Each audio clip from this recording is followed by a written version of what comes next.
আজ আমি চলে গেছিলাম আমাদের স্কুলে। আজ আমাদের স্কুলে ৭৫ বছর পূর্তির সমাপ্তি অনুষ্ঠান চলছে। মানে আজকে আমাদের স্কুল ৭৫ বছর পূর্ণ করলো। আজকে স্কুলের প্রাক্তন ছাত্রী হয়ে ভীষণ গর্ববোধ করি। অনেক ভালোবাসা, অনেক শাসন, ছোট থেকে বড় হওয়াটা সমস্ত কিছুই জড়িয়ে আছে আমার স্কুলে।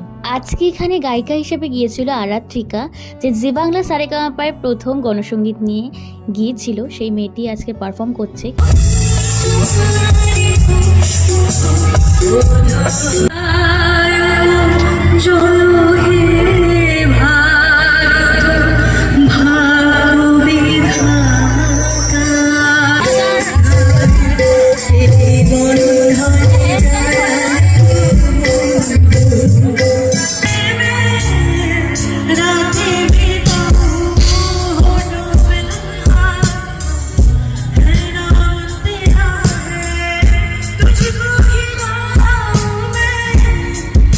এরপরেই কিন্তু একটা বড় টুইস্ট আছে। আমাদের স্কুলের সমস্ত ম্যামরা স্টেজ পারফরমেন্স করবে।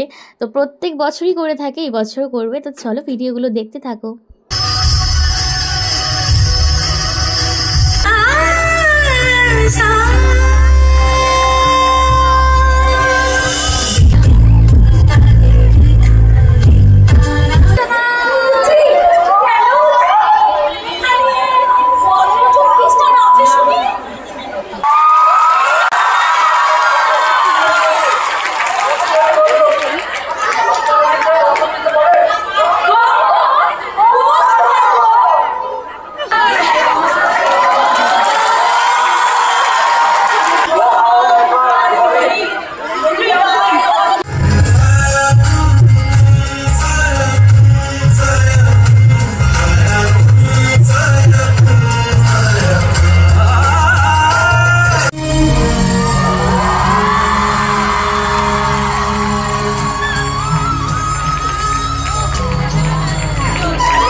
মধুরম হসিতম